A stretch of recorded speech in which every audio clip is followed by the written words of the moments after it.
Before I begin my story, I just want to say that this morning when I left my house at the ungodly hour of 8 a.m. to come here, I left without my cell phone. And I haven't had the cell phone the whole day. So this is the most courageous day of my life.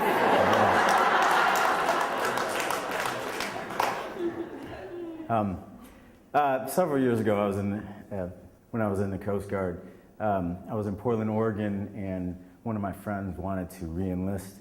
And the tradition in the Coast Guard, anyway, is to re-enlist at some place that they have a particular affinity for, or they want to do somewhere special. Ballparks are a big one. This friend, he wanted to do it on a rafting trip. So a bunch of us in the office, we got together and we got the rafts and we did the rafting trip. And the place, he already had picked out the place beforehand. So I would say there was about 20 of us, and along with him came his 12-year-old daughter. She was just a sweetheart. And so we get to the place, and the place is a cliff, about probably 40 feet high. Jump off right into the Clackamas River. Now, if you ask me about 10 years from now, it'll be 60 feet higher and so forth. So the thing was, he re-enlists, and then he and the person that was re-enlisting him jump off the cliff together, as they were saying the oath, or finishing the oath up into the river. And then everyone started to follow, jumping off the cliff after them into the river. I do not like heights at all. I've had some experiences with heights where I almost fell off a cliff in Upper Peninsula. But I really wanted to get over that fear of the height.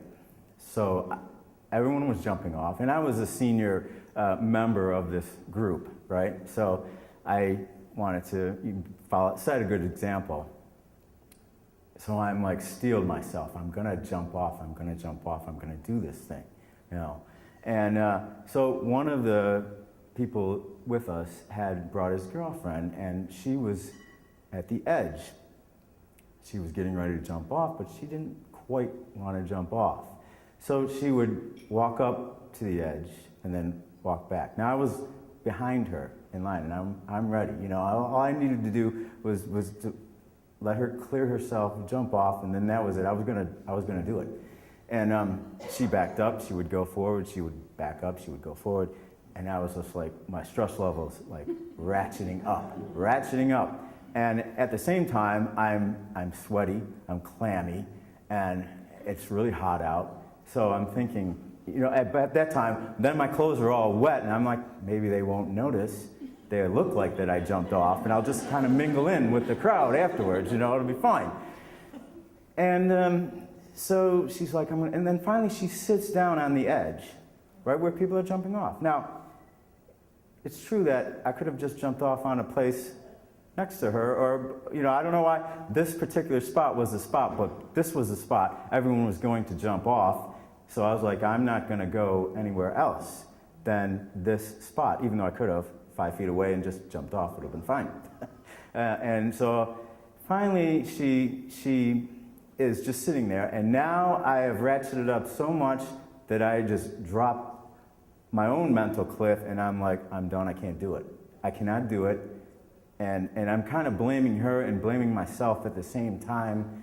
And I'm walking around, I'm agitated, and I'm really disappointed in myself, and I'm mad at myself, and I'm just thinking, this is, what a wasted opportunity, and why isn't she jumping off? Maybe I should just throw her off and jump too, and, So, and to kind of express myself, or at least a relief valve, I say to my friend's 12-year-old daughter, she's standing there, and I needed something to say, or I thought I needed something to say, and I said, well, everyone's jumping off. Are you going to jump off? And she pauses for a moment, and she looks at me straight in the eye, and these are one of these moments that everything stops. And I just, you get that focus and nothing else matters. And it's just me and her. And she says to me, I'll jump off if you jump off. And right away I'm like, there is no way that I can refuse. There's no way that I can refuse that, No way. And so we both screwed up our courage. By this time, the girlfriend had vacated, thank God. And we held hands. And we leapt off into the void. And that was it. We made it, and I'm still alive. And if it wasn't for her, I wouldn't have jumped off. So we both had courage. Thank you.